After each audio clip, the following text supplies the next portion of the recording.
One thing about working on these old buses is you never know what you're going to find.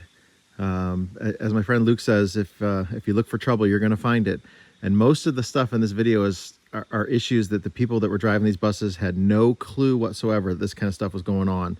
They're built so tough and robust that they'll run and drive with just about any kind of problem. So you're gonna see a lot of scary stuff here, knowing that these things were still driving and operating, but it's kind of impressive actually that they were. There's one where the flywheel literally fell off the engine. The clutch is destroyed. The clutch has been messed up for a long time, but it was still working. and it didn't stop the bus until the flywheel fell off the engine. You know, wheel bearings that are just completely destroyed and things. It's crazy. I think there's only 2 vehicles in this whole video that were broke down completely because of the stuff you're going to see. Everything else, it was still working, running, mostly driving for the most part. So this is kind of a carnage video, and it should be a lot of fun. I'll start with the first fun one here. This is a bent piston rod. This came out of actually Lenny right there when we first got him. Engine was running. Nope, it just had a slight miss to it, and this actually has wear on it there from where it had worn a hole through the liner, because when it was, you know, once it gets cocked in there, it hits the liner in the block. But that is one heck of a bent piston rod. Here's a fun one. These are actually lug nuts holding on a wheel on a bus. This had those shiny little metal cap decorative covers on them in salt air, sitting out by the ocean. Those little caps were on there, and that's how rusted the lug nuts got. And it was actually extremely difficult to get them off. To get the wheel off, to get the hub off, to replace the studs, because obviously the studs are gone too. So that's the whole reason I hate those stupid, one more reason why I hate those little covers, because moisture got underneath them in the salt air, and it just completely rusted everything out. But these are crazy. This is what holds the wheels on. Absolutely insane, right? You wouldn't want your lug nut to be like that. This is a bevel gear, still working fine. You know, big chunks of the metal missing and coming apart. This was an interesting one. This is a drive shaft yoke. The drive shaft had, the U-joint had completely come out and had cocked the drive shaft in there sideways, and it was still running and driving, just had a horrible vibration. This one here was the engine mount. It was from Sage's bus that holds the 6V7 or 6 inline 671 in the engine. Here's one. The engine was actually still running, pulled the liner out in 2 pieces. Impressive that the cylinder liner broke in half like that.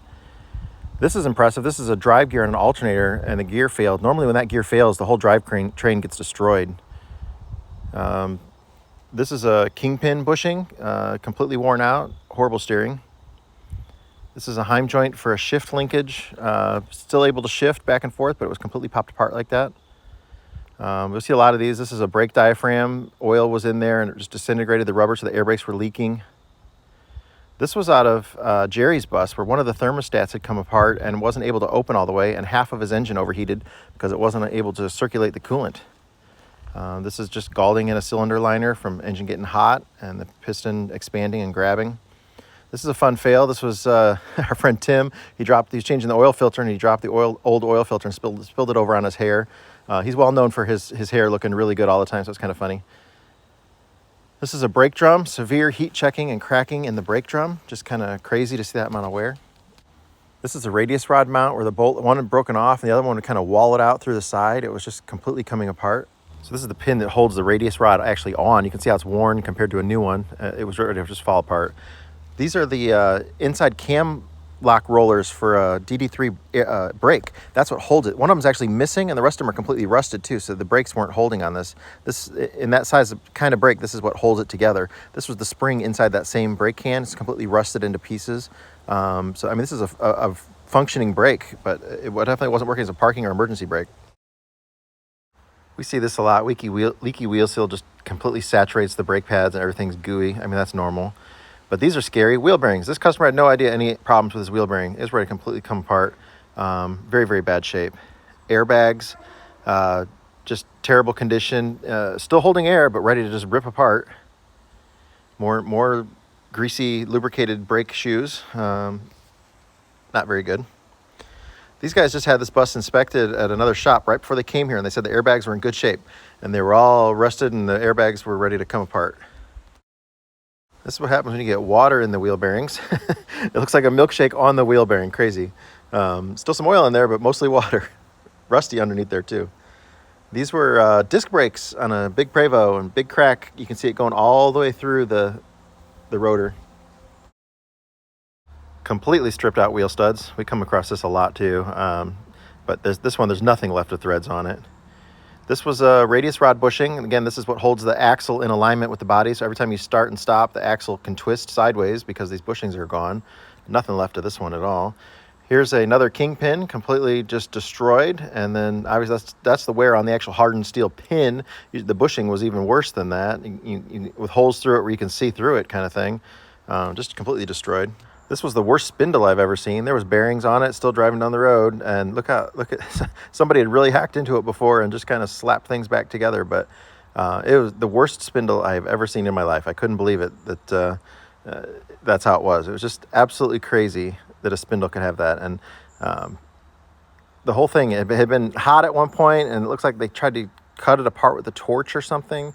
I'm not really sure, but when you look at it, I mean, that's just, how can you put a bearing back on that and send it out the door? But somebody did that. Rubber bushings are everywhere on buses, and there's a good chance they're worn. This particular one holds on a sway bar, allowing it to really pivot and rock when you turn corners and stuff like that. So lots of wear through here. A very common thing, rubber fails over time, and these buses are old, so that's probably original. That's probably 50 years old on there.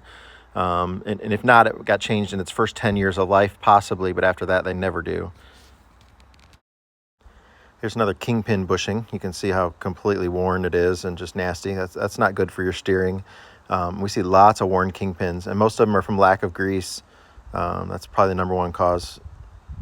This was a wheel bearing. We took the cage off of it, a roller bearing, because we could feel a weird spot when we would roll. All the rollers looked fine, but that's how it looked underneath of there. That was kind of a shock to find that, because the rollers actually looked good. This was one we just recently had, and if you've been following that clutch, it was completely worn down to the rivets, big cracks through the friction plate on the flywheel. It was ready to come apart. This was a recent one too, where the exhaust manifold was so worn. And this one here, again, same thing, kingpin bushing, completely disintegrated. This is a brake chamber. The rubber for the diaphragm in it, just completely passing air through it. Most of these things, these buses aren't even the reason they came in here for that we're getting fixed here either. This is an airbag. You can see how worn out it is, just ready to come apart. This is a bushing that holds in a tag axle. The top half of it's completely gone. Just a little sliver was left on it.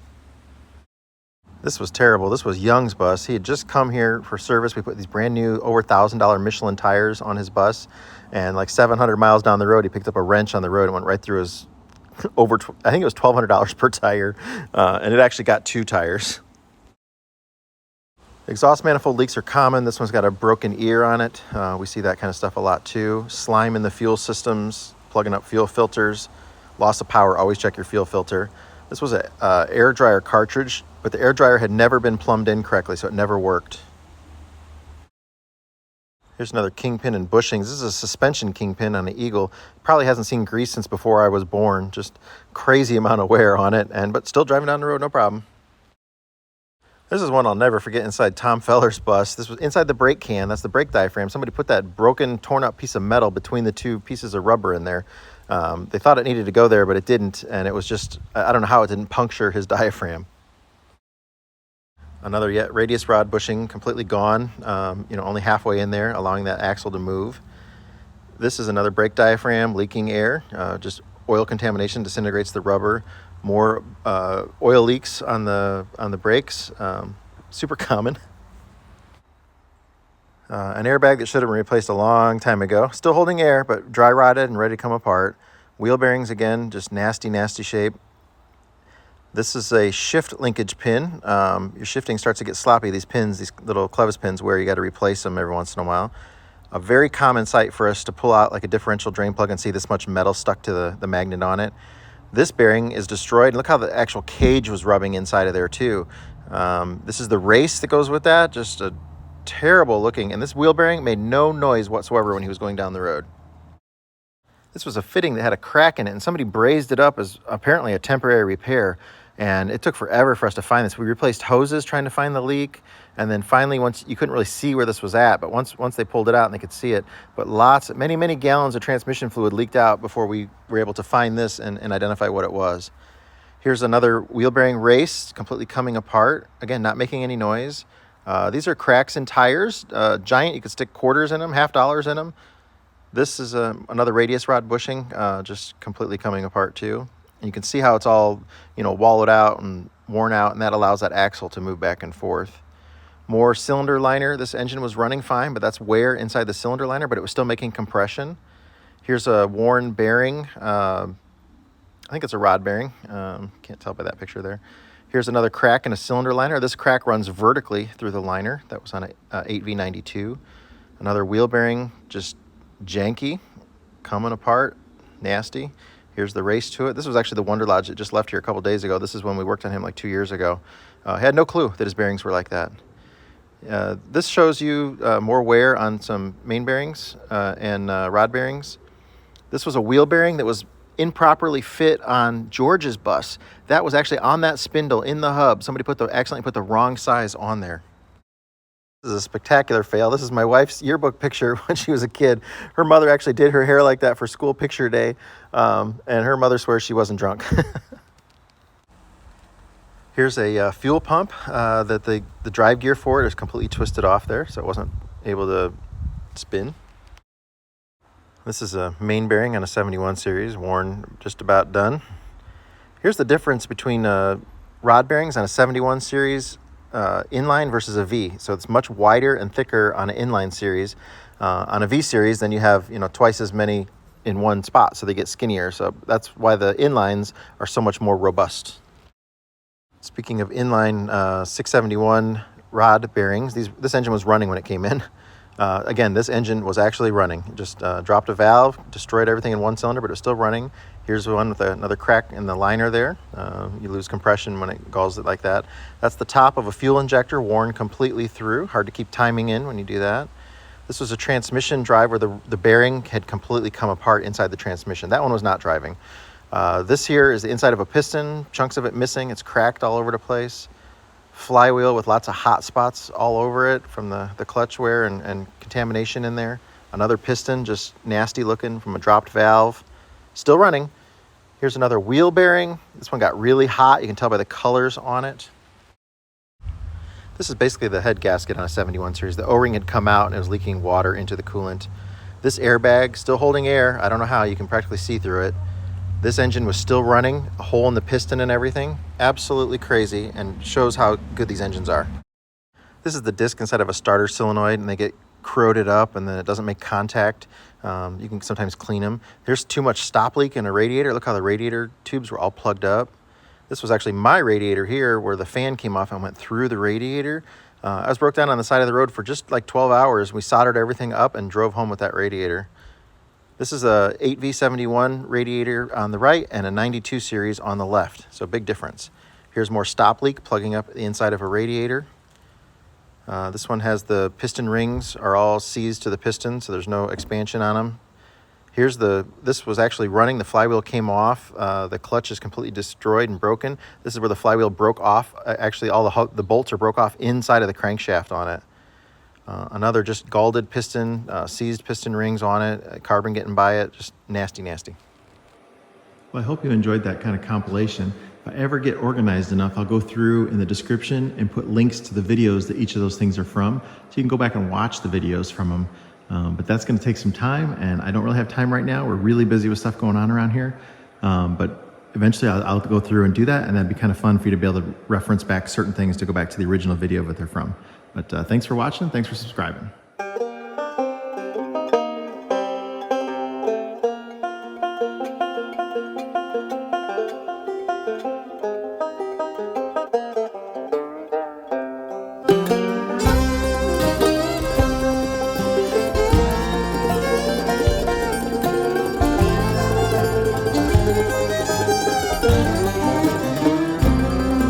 See that white smoke rising up the holler through the trees, and from a mile away you can hear them play as they climb that hill with ease.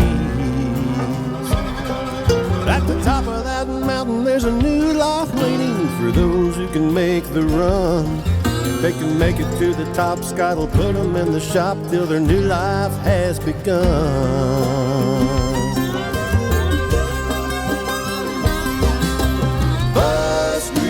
Mountain, where the buses come to run. Bus mountain. We're gonna get that big job done.